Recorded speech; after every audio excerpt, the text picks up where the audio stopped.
Hey, David, you're back from Japan for the week. It's so good to see you, old buddy, old pal. How have you been, man? I've been great, Donald. Everything's been just as it always is.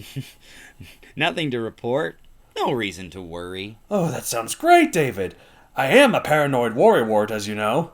Oh, I've got big things planned for us today. We're gonna go bowling, then laser tagging, then something more grown up since we are in fact older than 13, and then... Hi, I'm Fred. Excuse me? Can I help you, Fred? Yes, well, here's the thing, Donald. It's a little awkward, I suppose, but I met Fred a couple of days ago and visiting with school friends now that, I'm back in America for the week. And we immediately hit it off. What? Yeah. He's an amazing guy who likes all the same things I do. And get this, is also a writer. Isn't that right, Fred? Hi, I'm Fred. Is that so? Huh, well, that's great. What kind of stuff do you write, Fred?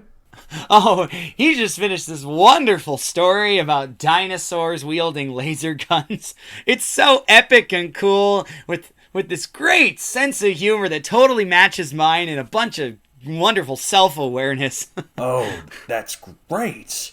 It sounds a bit familiar, though. Yeah, I that's right. You have your little Megazoic books on Amazon, right? Yeah, but Fred here's series is 12 books long with a far more epic and interconnected plot than anything you've ever written before. Oh, plus, he's used dinosaurs that I don't even think you've heard of. Oh, is that so? Oh, yes. Tell me, have you ever heard of the Zybelraptor? Or Venatosaurodon? Of course I've heard of them. That Zibble-Raptor is one of the biggest Maniraptorians in the fossil record. I mean, obviously. And that Venatosaurodon is okay, fine, I haven't heard of them. But there are literally thousands of species of dinosaurs. There's no way I know all of them. But Fred does. Isn't that right, Fred? I'm Fred. And he also got them published, too. In fact, book 12 of this series is currently #1 on the New York Times bestseller list. Oh, good for Fred. That sounds great. What do you even need me for, huh? See, that's the thing, Donald. I don't think I do anymore. I'm thinking Fred here will take over as my co-host on The Ritwit.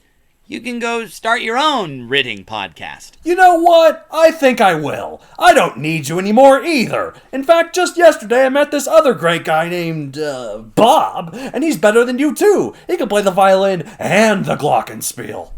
Oh, that sounds great. Tell Bob I said hi. Come on, David, you can't do this to me. I've been there for you for nearly 20 years. I've helped you through the good times and the bad, through social issues and school difficulties, and you've helped me back with all that in return. You can't just throw all that away because of some new guy waltzing in unannounced. I'm Fred. Shut up, Fred. Nobody asked you. Well, stop letting all your insecurities get in the way of your life, Donald. You can't compare yourself to people all the time. You just gotta accept the fact that Fred is simply better than you in every way. Oh, I'm sorry to have inconvenienced you with my friendship, David. I hope your knife isn't too ruined after you've stabbed me in the back. That's it, Donald. We're through. Or is your name Donovan? I can't even remember. Get out of here, David! And take your stupid pal Francis with you. I'm Fred. Shut up! Shut the hell up! And that is an example of childhood insecurities projecting onto hypothetical situations, class. Of course, our subject has outgrown such irrational behavior, but it's always good to remain aware of one's problems. That's good advice, Donald. I'll have to bring it up when I meet up with my other friend for lunch tomorrow. Wait, other friend? That's not possible. You can't do that to me. You can't! Welcome, fellow nerds, to another episode of The Ritwit, the show that, after ending each episode with a joke about why I, Matthew Donald, or Matt Donald, I guess, have 64 at the end of my Twitter and Instagram handle, we finally reached our 64th episode! Yeah! Pop the corks! And to celebrate... I don't know why... What? It's so special because he is so in love with the number 64 for all of these various reasons. Now I think we've actually come up with just about 64 of them, haven't we? Almost. At the end of this episode, it will be.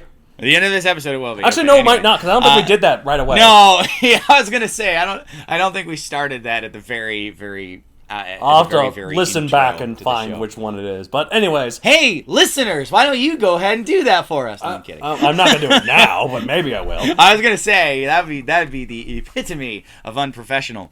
And you know what makes this 64th episode so special? We get to record it twice. Twice. Yeah, so we had a bit of technical difficulties, and I lost the... It was my fault. I don't know why I say we. I had some technical difficulties, and I accidentally... I mean, I still have my file. Yeah, basically, like the whole last episode is lost. So I hurried up Matt David, and we're going to quickly record a new one. This is one of the few times that we've had lately where this is recorded, and then less than a week later it's out. Like other times we record it way ahead of time. I guess every first episode of a set. Well, I mean, the first episode of our sets usually tend to be like that because you have to turn them around. That's why we record them to be ready. Right. This one's a little last minute, which is fine, by the way. You know, I don't always have time to record, but today I did. Yes. So hey, why not? It might not be that much though. This episode might be a bit shorter, and then just in case it is, that's why. Because you know you do have some. We'll other try not today, to ramble too much. But you just we'll try not to ramble too much. Anyway, well, you know, it's a good thing that there's only two of us, because otherwise we can't ramble. If there was like a whole bunch of characters in this podcast, you're right. We'd ramble a lot. And speaking of which, we were talking about cast size. Which, ironically, I think in our last recording we didn't refer to it as that like once, but maybe we did. I don't know. I guess I could go back and check, but not now.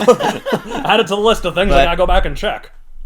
Yeah, right. After we're recording and done. But anyway, this is the last of that set. We started with monologues or one-person scenes, which, well, I guess one-person works was the supposed idea, but we actually talked about one-person scenes in effect. Because, you know. It's just easier. Stories are a lot harder to do. They're just called speeches. And then we went up and then we graduated to a couple of friends along with that one person. And then we graduated to the typical size cast, which is, you know, a little crazy, but not something a mix of friends really and family and enemies and yeah, and that redheaded step cousin that you never remember until he shows up at the family reunion. Yep, and crazy Uncle Earl who has issues. Keep him away from the kids. But it's a family reunion, so he's harmless. You'd like to we think. Shouldn't be making jokes about that. Yeah, speaking of which, Thanksgiving's just around the corner, so be safe. People with your family reunion. Be safe, Uncle Earl. Keep your hands to yourself. Oh, anyway, at least if you're going to touch things, let it be your food. Oh, you're making it worse. I am. I'm sorry. Should we bring up that experience you had that we talked about? No, I'm just kidding. Nope, we're all good. Anyway, but we talked about that cast size, and now we're talking about the ones that are humongous. Like, I don't even know how these authors keep track of all the freaking characters. There's so many characters. This is basically the size of your typical Mormon family reunion. Okay.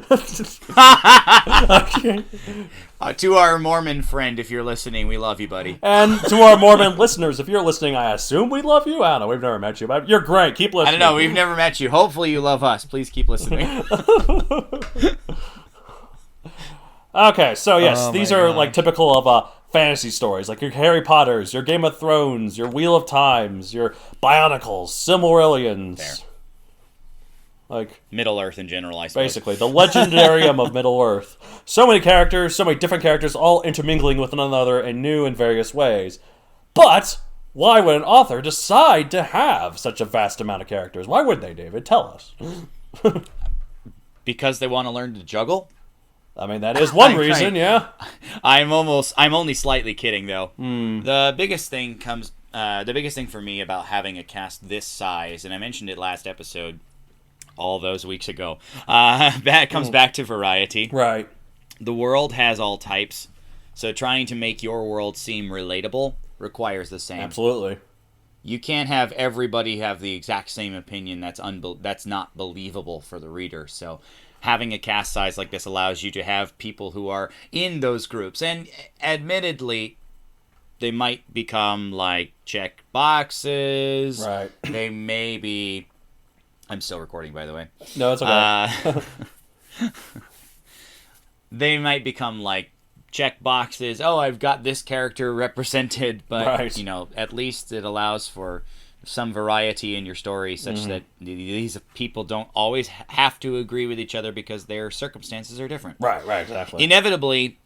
Inevitably, most of these characters will only be faceless mob members, extras that don't even get credited. Yeah. Ask me about that sometime. But by their existence, you acknowledge the size of the world they live in, whether it's like ours or if you're shooting for something else. Yeah, exactly. You can fit in all the character archetypes, all the niche groups for people to interact with, or choose not to. Right, the outcasts amongst the group, yep. You don't plan to go over and join the hippies, but the fact that the hippies are there means that all of your fans that are reading it that identify with that are like, hey, there's where I'm supposed to be. Nice. It is true about having a bunch of characters that you get at least someone for someone to relate to. Representation. It's awesome. It is, isn't it? You could justify preference arguments that have no bearing on the main storyline, but happen on the margins. Right. You know, we talk about not using your stories for a pulpit. Right, for like a filibuster, yeah. Or a filibuster, sorry, that was the word we used. Yes. I like the word pulpit, though. That's a good word. I'm going to use that more. Well, I mean, yeah. So, you know, you can actually insert some of your own opinions if it's coming from this group, because theoretically you're not dwelling on them too very long before you move away and not alienate your reader. Right, exactly. Try this exercise sometimes. If you look at a comic book featuring tons of characters on the cover or in a certain panel, thinking like a full spread or a double pager. Right. I'm flabbergasted by how they managed to do this. But the artist painstakingly creates this massive scene, and there are so many minute details you gloss over the bulk of the time. Like, there's enough there for every new look to give you more information. Right. See finer detail. And that adds that much value to what's going on. I mean, that's basically, to use a comic book movie version, the end battle in Endgame.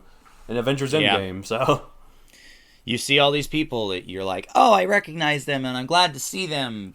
And there's plenty of detail the deeper you look if you froze every frame. Oh, yeah, there's a lot. You know Howard the Duck's in that final battle?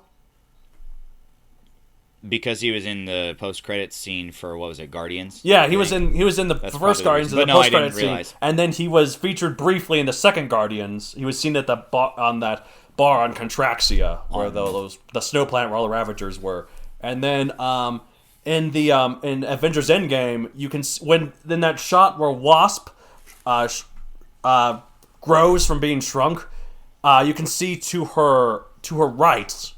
Well, to our right, it's the right of her from us. You can see a portal where Contraxia is. You can see a bunch of Ravagers walking out, and you can briefly see Howard the Duck walking out. Wouldn't that be her left, then, if it's our right? It's her left, yes, our right.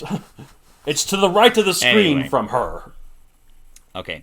Thank you for informing us. Everybody go back and watch Endgame again, possibly, to see that. It's so good. Anyways, it is really good. By this point, it's super long. By this point, Disney Plus, by this time this episode is premiered, Disney Plus streaming is open, and it has been confirmed to be on the opening of that. One of the things you can stream immediately once that the streaming service opens, so you can go watch it if you have Disney Plus. Yeah, might be worth your investment. Small side note on the streaming thing. I really hate the streaming wars because exclusives are just an excuse for you not to get content. Anyway. Yeah. Now you know how video game people feel. Well, especially when you have, platform exclusive titles, Anyways, not saying that you can always translate everything because the people in charge of making those games or those shows right whether they have extremely large cast sizes or not. Yes, let's bring it Might back. operate under different. They might operate under different principles. But back to cast size, the whole double page spread. Right. It's enviable to see all of those characters together and like how tiny these figures sometimes get, especially in the background as opposed to the foreground. Right, exactly. Don't let anything happen just because. Give it even the simplest of reasons, and keen-eyed readers will appreciate that extra level of detail. They certainly will. I mean, a lot of people really liked that final battle. Well, they liked the final battle, and I didn't even notice Howard the Duck came in, so there you go. Yeah. But, you know, it's one of those things that this world needs to be, you know, relatable to what we know, and that's the bonus of having so many details, so many characters, even if they don't have a large role. Right, exactly. Because that's the trade-off. Yeah. No, exactly. You Yeah, minimize the role they have to increase the number of faces.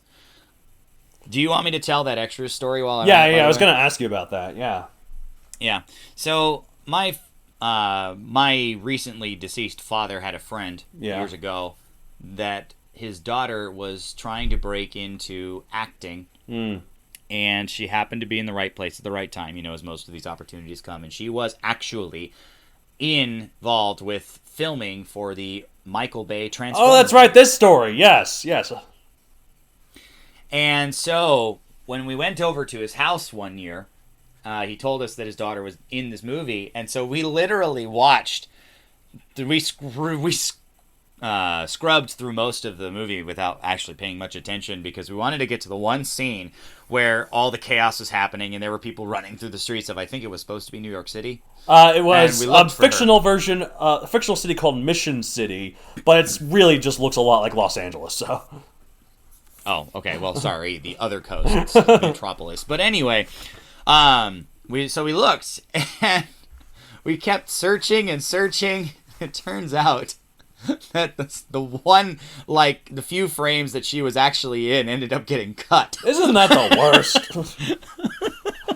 So, like, you know somebody's there, but they didn't even get credited because they didn't make it. And That's like so we sad. looked through the credits. We looked through the credits, and I can't honestly remember right now if the credits had her name in them because she did participate, even though she didn't make it on screen. That's true. She was there and she got paid, and right. So theoretically, they'd at least give her that honor of crediting. But it's weird to do that when they don't appear on screen if they're just an extra. Right? Yeah, exactly. Do they credit extras? So I don't know how that goes. Well, I mean, depends. Like in Japan with movies. Yeah. Going back to my near and dear hobby, in tokusatsu films, they have casting calls for extras, and generally in the credits, when they roll at the end of the movie, they'll thank everybody who signed up to be an extra. See, whether they this is made why the cut while or not. you're not gonna be there for much longer, you should sign up, be an extra on a tokusatsu show, Yeah, well, and you'll be credited as see if one I can white ever make guy.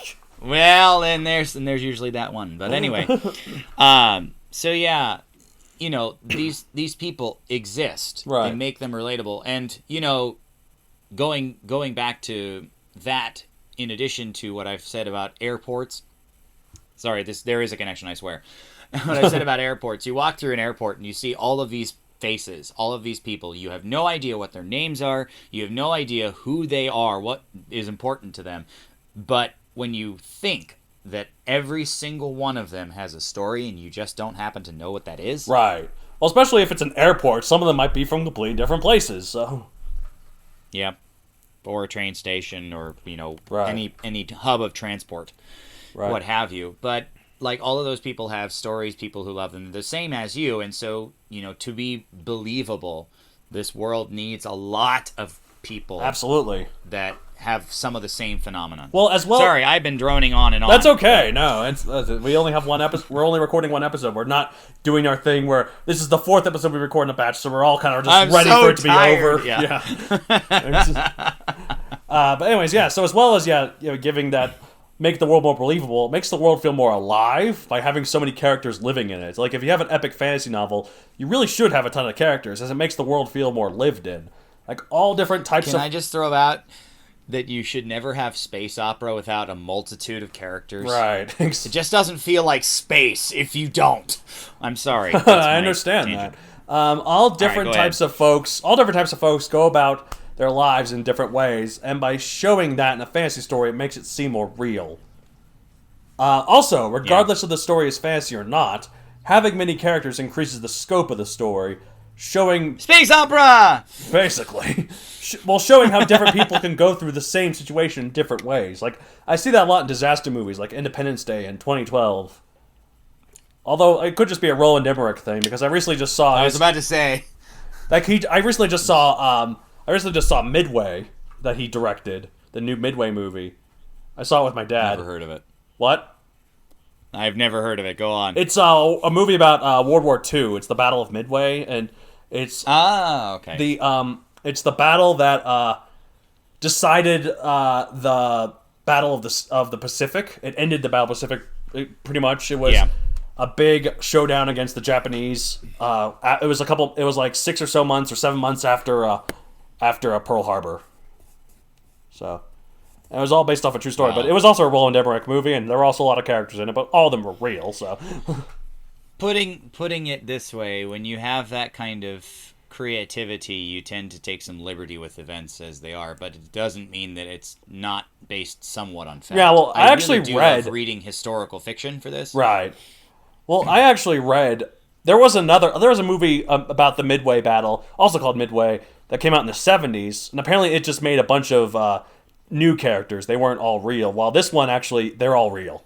Like what they did might or might not have been exaggerated for dramatic purposes, but they were all real people, so. Gotta make it cinematic. Oh, the action was crazy. But anyways, so there's a lot of benefits to having a lot of characters, but of course, make sure they all have a purpose. Like, if you can make them... If they're just there, that's dumb. Yeah, like, if you can make them... I mean, you don't want them to just witness what's going on. There's some reason for you to include them, or else why are you? Basically. Right? Well, if you can make them all plot important, then you've truly justified the size of the cast. So... I will have a couple more comments about that later, so I'll get back to that. You don't want to just say them now? We should move on to the next question, because I know it's going to come up, something about my opinion about all plot important. Okay. It's similar to what you're saying, but okay, there's I forget a what it thing is. I want to bring up. Well, why can't you just bring it up now? Because I believe like 2 questions down, we talk about how do you make them relevant to the plot, so I might as well talk about it there. Okay, fine. So here's our next question then. What are ways for authors to make the amount of characters in a story easier for readers to handle? Obviously, it's hard enough for the writers to handle, but the readers are going to be blown away because not all of them are that dedicated. My older brother, real life, has a fascination with a Song of Fire and Ice, Saga of Fire and Ice. I can't remember the actual title. Yes, what Game of Thrones was based off of. Right. He got the doorstop size encyclopedia that has a bunch of information, but barring having such an encyclopedia that tells you what this character's second cousin twice removed relation is to the other character, right, most readers aren't really going to know that. Exactly, yeah. So, how do you dumb it down enough that the readers aren't overwhelmed, or that, intrepid readers can try and come up with these things, these connections on their own, right, and make it more digestible for other fans? And my solution would be, don't expose them too much. Okay. These characters can easily fade into the background until the biggest stuff reveals them, and that's perfectly manageable. Right. If the characters, the faceless mob, aren't in your main faction, be sure they explain to the main character, enough about themselves so the reader has a proxy. Right. It's almost like a pitch from those characters, why they should be relevant to the current action, why they're in that moment, right. and thus why it's important to the reader. Try not to utilize too many figures, just have a figurehead. Right. Like earlier we talked about having groups of people, cliques, and I talk about that in my part later here, but earlier we did talk about it when we recorded this the first time. No, I'm saying, like, in my thing, I talked about I guess that's niche true. groups that you choose to avoid, right? I guess that's true. Okay. And I'm going for this for a reason. I'm not trying to steal your thunder. All right, please don't. I like my thunder. Well, and I'm the lightning because I came first. I guess. Anyway. Okay. So instead of having the Hold on, I gotta keep talking. I just gotta let my dog in. He's scratching at the door. Hold on. All right. Keep going. I just won't be able to hear it I'll because I keep gotta take my talking. headphones off. But... I'll keep going then.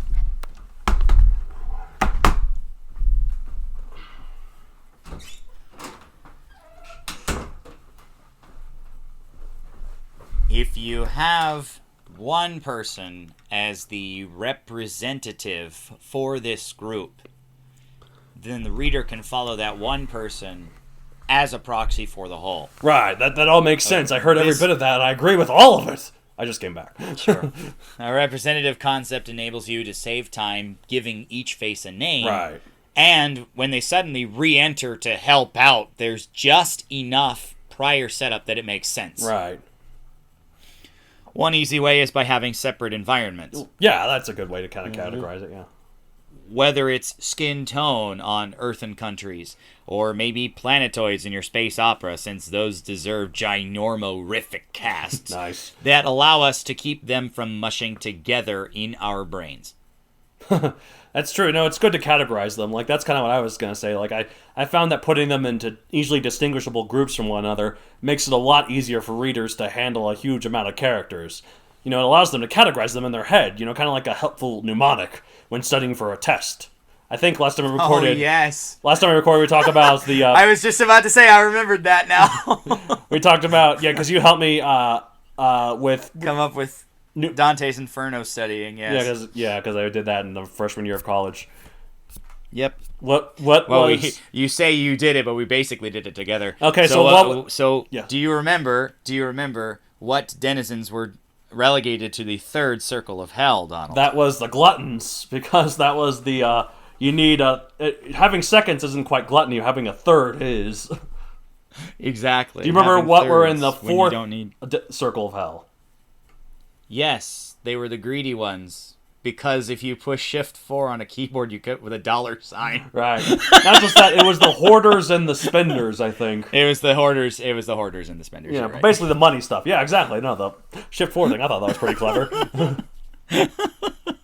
Unfortunately, I can't come up with another way to make any other of the Shift characters come out to be, relevant, equivalent with Dante's Circles of Hell. However, well, we all know the second circle of hell involves the people who email people too much, right? Because it's the @ symbol. Well, I was going to say, I can't remember for sure, but it wouldn't surprise me if it was lust because it takes two to do the sexual It was tango, lust. but... Good job. Anyway, you can manipulate things to remember them a lot easier, the whole point of mnemonics. And so if you have this in your story that they're with this group and suddenly the reader can recall that's exactly why they're relevant to this moment. Right, exactly. Like, here are the characters from this faction. Here are all the characters in that faction or that family, and so on and so forth. And a good example of this... The Starks, maybe, from Game of Thrones. I know nothing about Game of Thrones. I don't know that much about it either, but I hear it's good, except it falls apart at the end. The Baratheons, the Starks, and the Targaryens. Targaryens. Maybe something. Targaryens. Anyway, sorry, I know nothing. A good example of this kind of categorization, though, and I'm sorry for bringing it up again, except I'm not actually sorry, You're never sorry about that. Come on. Bionicle. Back when it started, there was the island of Motunui, which had 6 villages, each themed around the 6 elemental powers of the Toa. Each village had a Toa guardian, a Turaga elder, and dozens of Matoran villagers populating it. These easily distinguishable categories made it easier for the intended demographic, which was 9 to 12-year-olds, remember everyone. Not that we were in that demographic the whole time that we actually followed. I was when it started, but by the time it ended, I was like 18. It was a good story. Don't blame us. It was. Oh, there's plenty of adult Bionicle fans. I'm on several Facebook groups what was that are about. I'm trying to remember. There was a fairly prominent at the time Bionicle, and now I think it still does, Hero Factory forum called BZ Power, and there was like an acronym they'd use, AFOL, Adult Fan of Lego. I think that's just the fan community, the Lego community used that a lot. I think BZ Power went offline. I think something happened to it. I know. Oh my gosh, it's like a part of my childhood has been destroyed. I know. Anyways. I can't... Well, and that's the thing, because now I can't ever go back and find those stories, because I didn't have them written on documents. I wrote them on posts. Isn't it sad? And Nadiki and Kreka's court and law, gone forever. No, I was more worried about Matoran Acapella. And gone forever. Gone forever. But Matoran Acapella, though, I had really enjoyed it. Gone forever! No, response. But it is gone forever. Anyway, so yeah, they got these categories in Bionicle, like Kungu. Oh, he's one of the villagers of Likoro, the village of air. Wenoa, he's the elder of Onukoro, the village of earth. Kopaka, he's the guardian of Kokoro in the village of ice. The interesting thing about Bionicle with that, too, is that because they had such distinct environments that even though it's all on one island, they actually kind of made sense. Like, Takoro, the village of fire, was really hot. Kokoro, the village of ice, was very cold. Well, I mean, you'd hope that was the way it was. Onukoro, the village of earth, was underground, you know? It also kind of helped that, like, for the, that the first two letters of the Koro, or the village, were the first two letters of the respective Toa, or three in case of Onukoro. Or three, because Onukoro. Yeah. Anyway, no, like, they made that really easy for us to delineate. Even though Bionicle on the one island is not necessarily terribly big. Again, something I don't think that we've mentioned yet in this episode that should be said in case we did last time, I think we did, is that we're not talking about the size of your core cast. We're just talking about your cast size. Right. Yeah, this is just all the characters. those dozens and dozens of faceless, nameless Matoran villagers. Right, but also there was a lot of named ones too. Not all of them had big characters. There were. I'm not saying they weren't, but my point being that, your main cast still needs to be manageable for you. Right. But you can have a lot of extras, and that's where the extras can even have names. They just can't all be plot important. So, well, you make your choice. Throughout the whole series of Bionicle, they do this though. Although there were a few exceptions, such as the later characters of Rudaka and Sidorak, and the dozens of other one-off characters. Nadiki doesn't really fit in any pattern, does he? Nadiki does. He was a Toa of Air. He was a Toa of Air, but that doesn't have anything to do with. And he was on Likon's team, or Lee Metru, or anything. And it helps that he's green. Also, the color also helps too, because they all color. Well, they're all color coded. Especially because they are made for toys. So there is that. Color coding always helps. This is the moral of our story today. Watch any Star Wars battle and you can tell which one's the evil one. Watch any Star Trek episode, you'll know who's going to die. Too soon? No, it's not. No, it's never too soon. Never too soon. You can make a joke immediately afterwards. That's what you get for wearing a red shirt. Our Trekkie fan would be like, you're not wrong. Basically. But yeah, so that's one way of categorizing all the characters and making sure people can tell them apart. How in the world can you make them all relevant to the plot? And if not, how can you justify their existence? A reason is nice. Yeah. I want to just leave it there, but I'll actually continue. Rather than giving each individual a concrete reason that has to be somewhat aligned, right, give the group one. Yeah. Something affects on a global scale, if we're talking about worlds, if something affects on a global scale, they also will be impacted. Right. Proxies, stand-ins, figureheads, they can display through a short scene what the rest of those masses will feel over longer time, and it saves you words. It saves you going back to check on this group and then the other group, and then you have to go down the entire list to be fair to everybody. Right. Let me just give you a hint, and this has not come from experience of trying to write something so huge. If you give each character equal screen time, you're hosed. So you have to make their appearances count somehow, even if it's a flimsy, selfish, simple, read stupid reason. Right. Like, I'm putting them in there because they're my proxy for this ethnicity. They're for this subculture. Right. They're this token that may character, be your reason, but you've got to have one. Well, it's kind of funny you bring up the equal screen time thing, because, yeah, definitely for this amount of characters, you can. Like, I read that in Friends, one of the parts of the contract was that all 6 of them had to have equal screen time, equal number of lines, but guess what? That's 6. Like, it's not hundreds or dozens, and the other thing, too, and I actually try doing this with some of my Ranger fan fiction as well, that, I have to make sure that in a fight scene that everybody has something to say. Right. Otherwise, they just fade into the background. They're just there. Like, yeah, you expect them to be there, but if they don't say anything, then they aren't being used adequately. Hey, Blinky from my books begs to differ. Well, Blinky from your books was known for not talking. And I guess she Speaking of does. Which, if you want to read about that, you should go buy those Megazoic books on Amazon.com. Well, also, to be fair, she does talk with people, just not with words. Like I mentioned, the motion she makes that kind of snarks with people, like... Right. She's emoting, she is present and engaged, she just doesn't speak. Right. But there's a difference between that, where you draw attention to it, and simply forgetting that somebody is there. I suppose that's like, true. Oh, hey, whoops. Right. Hey, what was the thing you were going to say now that we were at this part of the... Yeah, I mean, that was my comment. My comment from earlier that I held on to until here was, plot importance doesn't have to extend beyond a single scene. Right. That makes sense. Because again, we're not giving them equal screen time. So if they come up at the climax, the legendary mystical example I always use of the 5-army battle in Act 3, Literally the Hobbit, the battle over the 5 armies, yes. But, I mean, it's one of those things that those characters don't need to be on the screen the entire time. You develop them, the reader understands who they are, and because this is so impactful that it's bound to affect them, they show up because it's necessary for them to partake. Right. But that doesn't mean they have to be there the rest of the time. And, again, no matter how short their appearance is, there needs to be a reason. Aside from that, you don't have to show their face. You don't have to give them a name. If you do, that's up to you. It's going to take a lot of time if you have so many characters. Right. But... So... Yeah. Well, like, my tip, I guess, is, like, to just give each of them something, not necessarily just plot relevance, but something that sets them apart from everyone else.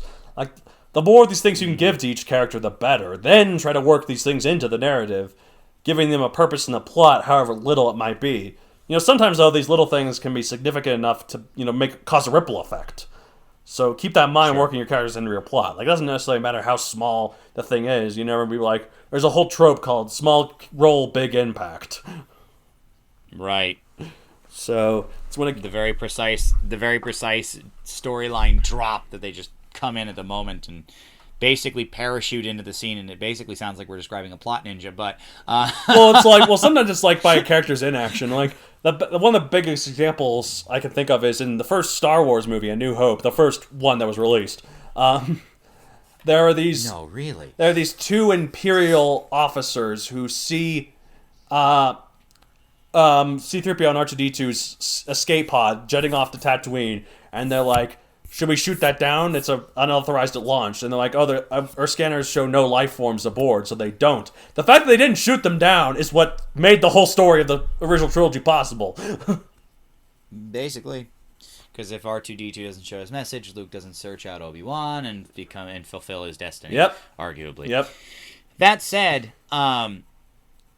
that's still plot importance. No, I know. But you're right. It doesn't have to be active. I'm just saying that those 2 people have literally like 10 seconds of screen time. And they're the most important characters in the entire series. Well, I guess maybe not, because it's not so much what they do, it's what they don't do. Well, does that mean that characters have to be active have to be important? Maybe. At least active at one crucial part. Or inactive at one crucial point, as you just said. Yeah, okay. Anyways, well... Mind equals blown! Well, however, before we leave this for good, yeah. We did mention this might be a little bit shorter, but there is one thing I wanted to say. I think we mentioned it last time, but I don't remember it being in our notes, and I'm remembering, I think I said that, so I want to say it again. Please. There are some authors who are very good at doing this, and you know them by, like, their initials, basically, right? S.K. But J.R.R.M. No, it's G.R.R.M. G-R-R-M-J-K-R. J.R.R.T. J-S-S-T. Who's that? Tolkien. I thought it was J.R.R.T. Oh, yeah, right. I was like, who the hell is J.S.S.? My fault. Go to a Tolkien club and be like, I love J.S.S. Tolkien stuff. CSL. No, anyway. We don't have any characters in Pays the Narnia. cost right now. No, but, not expressly not that there weren't expressly a lot of characters. Okay.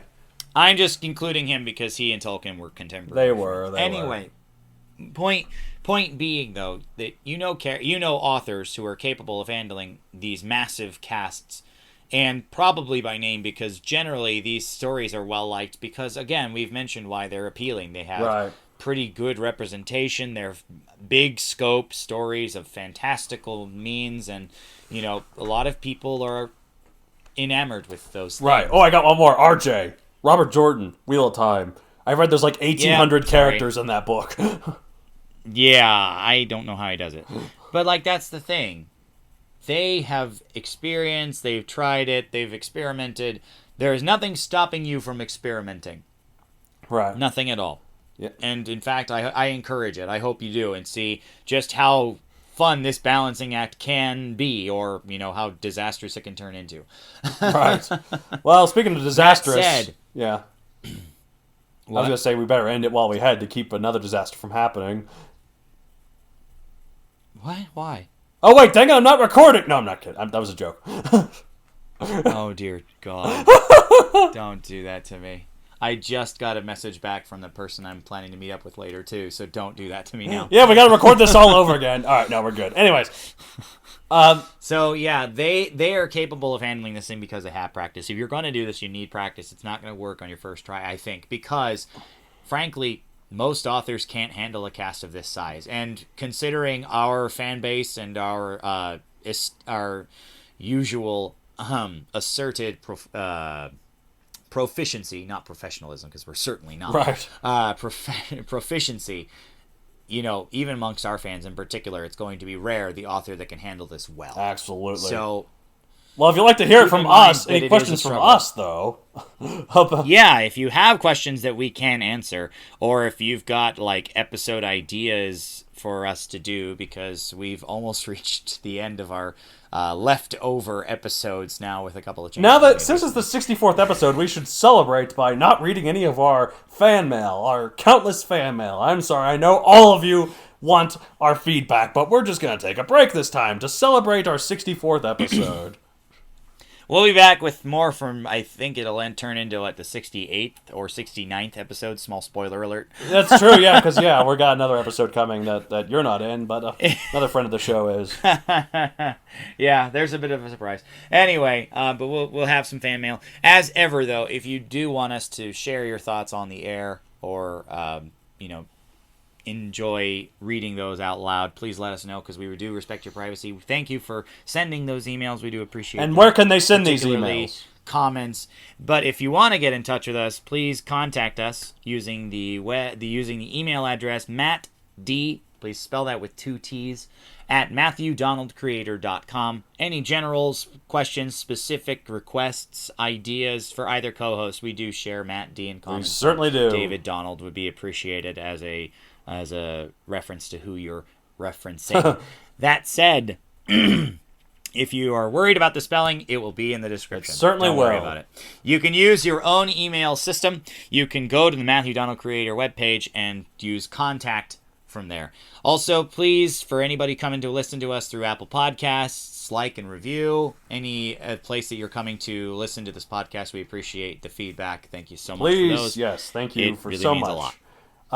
That said, if you want to follow Donald personally, he's got his own social media, so go ahead. Okay, well, actually, one more thing I wanted to say before I bring this up. Things are getting finalized pretty quickly, so I wasn't going to bring this up until later, but I have a plug for a new podcast that I'm... Oh, you want to do that now? Yeah, because actually I've realized, I have enough that I could go pretty soon, so I'm actually going to start uploading this soon. I have a new podcast I'm going to be releasing called Paleo Bites.